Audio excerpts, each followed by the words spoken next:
도둑질에 능숙한 어떤 도둑이 이 집 저 집을 털다가 허름한 집을 발견하고 이 집은 참 털기 쉽겠다 생각하고 털어야 되겠다 마음을 먹었습니다. 먼저 주변을 살피고 담을 넘어 들어가서 창가에 접근을 했습니다. 그런데 방에서 어머니와 아들의 대화 소리가 들립니다. 어머니가 이야기를 합니다. 아들아, 이젠 더 이상 아무것도 먹을 게 없구나.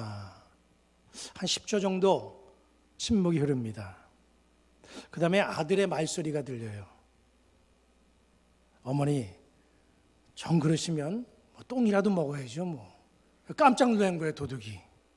얼마나 먹을 게 없으면 그것까지 다 먹을 생각을 했을까. 가엾게 여긴 도둑이 훔친 물건을 뒤적거리더니 그 중에서 금목걸이를 꺼냈어요. 먹을 것이 없다니까 훔친 물건으로 도와주고 싶었던 겁니다. 그래서 방문을 빼꼼 열고 금목걸이를 들이밀면서 방 안을 들여다보니까 어머니하고 아들이 화투를 치고 있는 거예요. 배고픔이라고 하는 거, 가난이라고 하는 거, 말만 들어도 굉장히 마음을 아프게 하고 동정을 갖게 합니다. 오늘 우리는 이 본문을 통해서 한 가난한 가정의 모습을 봅니다. 사실 우리가 살아가는 이 세상에는 가난한 사람들이 많습니다. 육신적인 부분도 가난하지만 정신적인 부분에서도 가난하고 특별히 신앙인들 중에서 영적으로 가난한 사람들이 있습니다. 우리는 필요한 부분을 채우지 못하면 결코 행복한 삶을 살아갈 수가 없습니다. 필요한 것은 채워져야 됩니다. 필요를 채우겠다 이런 생각은 욕심도 아니고 잘못된 것도 아닙니다. 그런데 우리가 알아야 될 것은 필요한 것과 욕구적인 것은 다르다는 거예요. 인간에게 있어서 무엇이 문제인가? 그것은 필요를 따라 살아가려고 하지 아니하고 욕구를 따라 살아가려고 하고 필요를 채우려고 하지 아니하고 욕구를 채우려고 하는데 거기에 문제가 있는 겁니다. 이 세상에는 필요한 것을 채우고 거기에 족한 마음을 가지면서 만족한 삶을 살아가는 사람이 있습니다. 필요한 것을 채우지 못하고 정말 힘들게 살아가는 그런 사람들도 있습니다. 어떤 사람은 이미 필요한 것을 다 채웠음에도 불구하고 거기에 만족하지 않고 욕구를 채우려고 하는 그런 사람들이 있습니다. 오늘 우리는 이 본문 말씀을 보면서 나에게 필요한 것은 무엇인가? 나는 정말 필요를 채운 행복한 사람인가? 필요한 것은 이미 채워졌는데 나는 눈을 다른 곳으로 돌려서 욕구적인 것을 탐하고 살아가고 있지는 않는가? 필요한 부분을 채우지 못하고 지금 살아가고 있다고 한다면 나는 이 필요한 부분, 채워야 될 부분을 어떻게 채울 것인가? 이 문제를 좀 생각하는 그런 소중한 시간이 되기를 간절히 바랍니다. 하나님이 이스라엘에 기대했던 건 다른 게 아니에요. 이스라엘 백성들이 좀 필요에 따라 살아가는 그러한 모습, 그런 삶의 모습을 보시는 것, 이것이 하나님이 이스라엘에 기대했던 바입니다. 허락하신 가나안 땅에서 이스라엘이 좀 그렇게 살아가기를 원했어요. 그래서 이스라엘을 광야에서 40년 동안 가르치고 열심히 훈련시켰습니다. 필요에 따라 살아가라고 가나안의 땅도 골고루 분배해 주셨고 약한 사람들을 보호하라고 계명을 주셨습니다. 그런데 이스라엘은 하나님의 뜻을 다 저버리고 탐욕적인 그런 사람들로 살아갔습니다.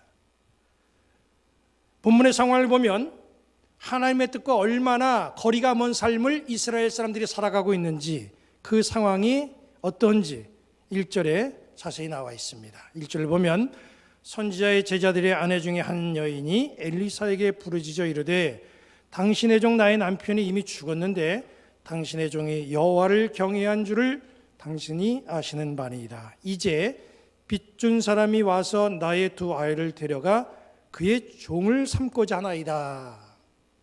이 풀어서 설명하면 이런 거죠. 어렵게 생활하는 목회자 가정이 있었습니다. 목회자가 세상을 떠나고 사모님과 두 자녀만 남았어요. 생활이 어렵다 보니까 자연히 물질 때문에 빚을 진 것이 많습니다. 그런데 이걸 갚을 수가 없어요. 빚을 못 갚으면 어떻게 되나 봤더니 두 아이가 노예로 끌려가야 되는 그런 상황입니다. 이것은 이스라엘 정서에 전혀 맞지가 않습니다. 하나님은 이런 상황을 원하지 않았어요. 이스라엘에는 하나님이 제정하신 약자 보호법이라는 게 있습니다. 신명기 24장 21절 말씀을 보면 내가 네 포도원에 포도를 딴 후에 그 남은 것을 다시 따지 말고 객과 고아와 과부를 위해서 남겨두라 그랬습니다. 이스라엘에서 고아, 과부, 나그네는 사회적인 약자입니다. 하나님은 법으로 이들을 보호해야 된다 그렇게 명령을 했어요. 하나님은 이스라엘 공동체가 이들에게 필요한 것을 채워주시고 지켜주시고 그리고 보호해 주시려고 많은 법을 그렇게 명령을 했습니다. 그런데 이스라엘은 그 하나님의 그 명령과 그 뜻을 따르질 않았어요. 여기 본문의 상황을 보니까 이스라엘 공동체가 전혀 하나님과 뜻과는 다른 방향으로 나아가는 그런 모습을 보입니다.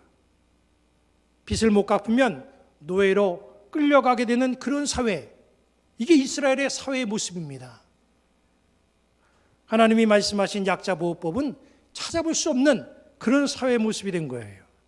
오히려 힘 있는 사람들이 약자들의 약점을 자기들의 탐욕을 채우는 데에 그렇게 이용을 했습니다. 그러다 보니까 빈부의 격차가 점점 커지고 필요가 채워지지 못하는 그런 사람들 점점 늘어나게 됐습니다. 필요가 채워지지 못하는 사람들 그럼 어떻게 하면 좋겠습니까? 어떻게 해야 됩니까? 우리 중에도 필요가 채워지지 않는 그런 분들이 있고 우리 주변에도 그런 분들을 종종 볼 수가 있습니다. 필요를 채워가는 일환으로 올해 우리는 이 사순절을 맞이하여서 또 나눔의 금식을 실시를 합니다. 이것은 필요한 것들 중에서 극히 작은 물질적인 부분에 해당이 됩니다. 사순절 나눔의 금식 이 운동을 우리가 왜 해야 되는가? 이것은 누구를 돕는 것도 의미가 있지만 이걸 자꾸 우리가 함을 통하여서 내가 어디서든지 언제든지 나눔을 실천하기 위한 훈련이 되고 그래서 그것을 할 수 있도록 우리가 마음을 쓰기 위해서 이런 것들을 해나가는 겁니다. 이 세상에는 정말 필요한 것을 채워야 될 사람들이 많습니다. 우리 중에도 있습니다. 우리에게 채워야 될 필요한 것들, 이런 것은 물질적인 것만은 아닙니다. 특별히 신앙생활할 때 있어서 우리가 영적인 부분도 우리는 채워줘야 됩니다. 우리가 세상을 살면서 꼭 채워야 될 이런 영육 간의 문제들, 우리는 이 문제들을 어떻게 채우면 좋겠습니까?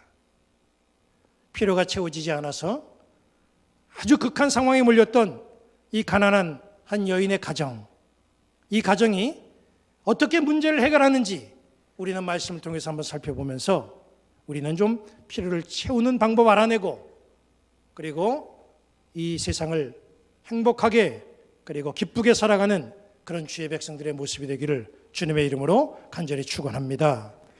필요를 채워가는 이 첫 번째 단계를 보니까 지난주에 말씀드린 것처럼 부르짖음에 있음을 알 수가 있습니다.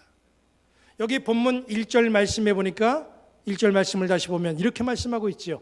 선지자의 제자들의 아내 중에 한 여인이 엘리사에게 부르짖어 이르되, 이런 말이 나옵니다.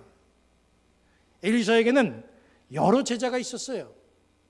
엘리사는 자기 제자들의 그 형편을 일일이 다 알 수가 없습니다. 어떤 일이 일어나면 지금처럼 정보가 빨리 전달되는 그런 시대가 아닙니다. 엘리사 제자 중에 사역을 하다가 일찍 세상을 떠난 그런 제자가 있었어요. 그렇게 되니까 그 가정에 갑자기 어려움이 닥쳤습니다. 세상을 떠난 그 제자의 부인이 어려움 속에서 그냥 가만히 입 다물고 있었다고 한다면 생활은 더 궁핍해질 것이고 그의 두 자녀는 노예로 끌려갔을 수밖에 없었습니다. 그런데 그 여인이 침묵하지 않았어요. 어떻게 했습니까? 여기 말씀대로 엘리사에게 부르짖었다고 그랬습니다. 필요를 채울 수 있는 방법은 부르짖음에 있습니다. 신앙생활하면서 굉장히 필요한 것은요, 침묵 지키는 거예요.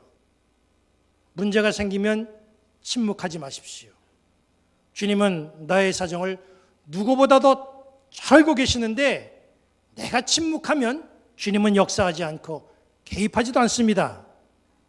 그래서 우리는 주님께 부르짖어야 됩니다.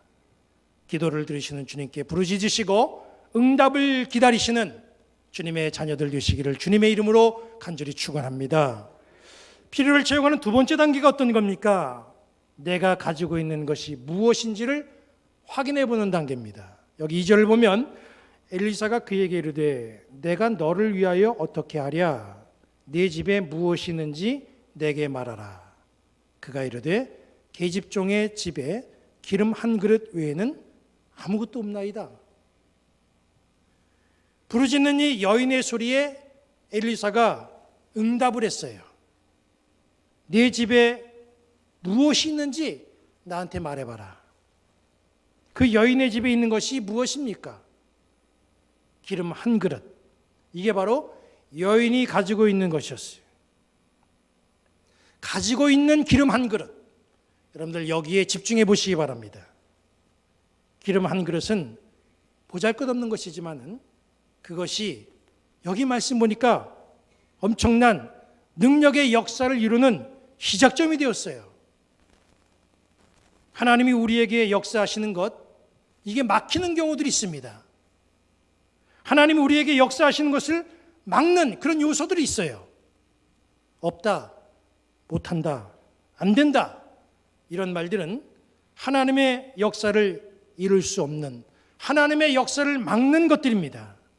생각을 바꿔야 돼요. 없다, 못한다, 안 된다가 아니라 나에게 있는 게 무엇일까? 내가 할 수 있는 것이 무엇일까?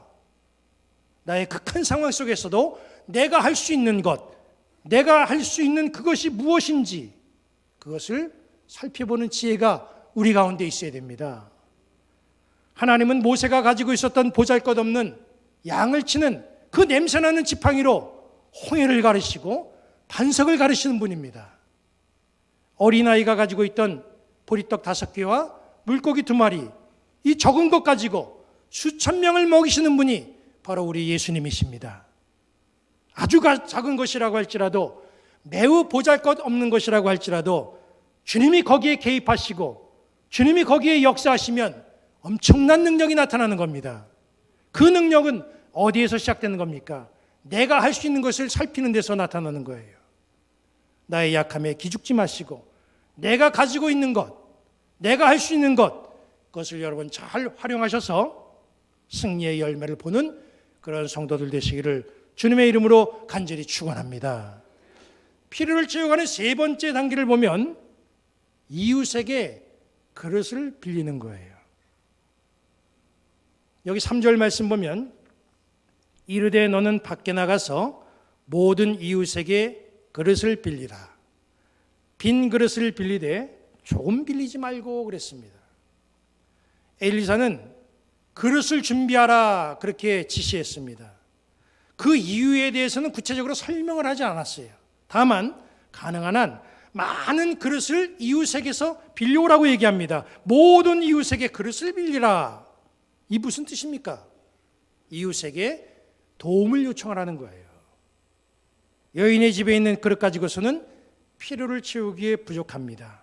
필요를 채우기 위해서는 이웃의 그릇이 필요해요. 이 여인은 엘리사의 지시대로 이웃의 그릇들을 빌려왔어요. 그리고 거기에 필요한 것들을 채울 수가 있었습니다. 올해도 우리에게는 틀림없이 필요한 것이 있습니다. 저와 여러분에게 필요한 것들이 있어요. 그러나 중요한 것은 이 필요한 것을 하나님이 우리에게 주실 때에 이것을 담아내야 되는 그릇이 필요합니다. 어떤 그릇이 필요합니까? 기도의 그릇이 필요한 거예요. 우리의 이웃에게 여러분 기도의 그릇을 빌려보시기 바랍니다. 가능한 한 모든 이웃의 기도의 그릇을 빌리십시오.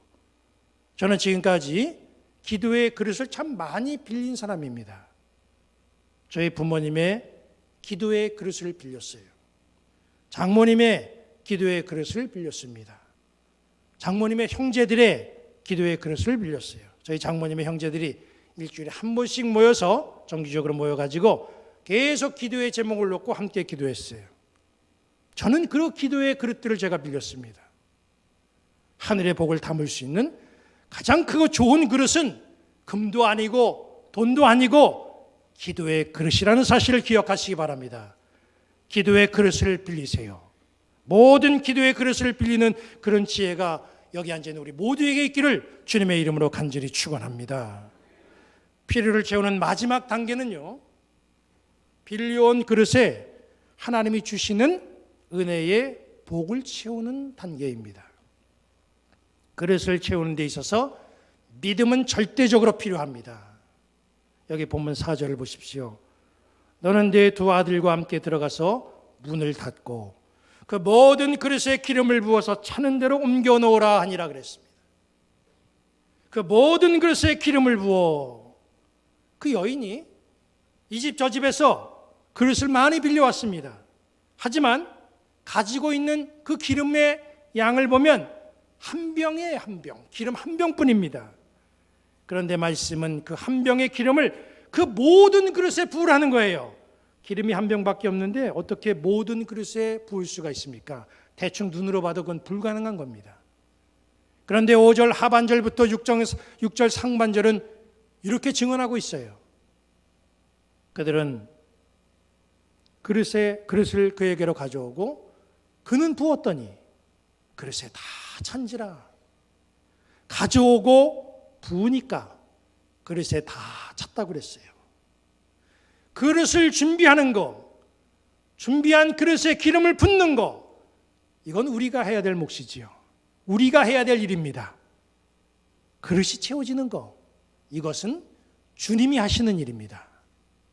그 많은 그릇에 어떻게 기름을 채울까? 나는 지금 가지고 있는 기름이 한 병밖에 없는데 이 수많은 그릇에 어떻게 기름을 채우지? 이건 우리가 신경 쓸 바가 아닙니다. 우리는 그저 주님이 하는 대로만 하면 되는 거예요. 주님이 시키시는 대로 그릇 가져오면 되는 거고, 가져온 그릇에 기름 부으라 그러면 거기에 기름 부으면 그릇은 채워지게 되어 있습니다. 바로 이 믿음이 여러분들에 있게 되기를 주님의 이름으로 간절히 축원합니다. 주님은 우리에게 묻습니다. 올해를 한 해를 살아가는 우리 믿음의 성도들에게 물어봅니다. 너에게 있는 게 뭐냐? 이 시간 바로 이 음성을 들으시길 바랍니다. 내가 가진 것을 먼저 확인해 보십시오. 그리고 가지고 있는 것 담아낼 수 있는 기도의 그릇 충분히 한번 빌려보시기 바랍니다. 빌린 그 기도의 그릇에 내가 가지고 있는 믿음을 한번 쏟아놓아 보십시오. 우리가 상상하지 못하는 엄청난 하나님의 일하심을 여러분들을 발견하게 될 줄로 믿습니다. 인생의 문제를 해결했던 한 여인의 삶의 모습을 보면서 필요한 것 채우시고 은혜롭게 사용하시고 마음껏 것을 활용하시는 성도들 되시기를 우리 주님의 이름으로 간절히 축원합니다.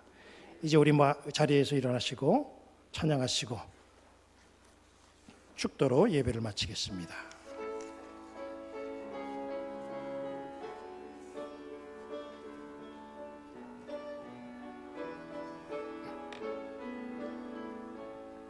나의 반석이신 하나님, 행하신 모든 완전하시네. 나의 생명 되신 하나님, 내게 행하신 일 찬양합니다. 신실하신 하나님, 실수가 없으신 좋으신 나의 주, 신실하신 하나님, 실수가 없으신 좋으신 나의 주.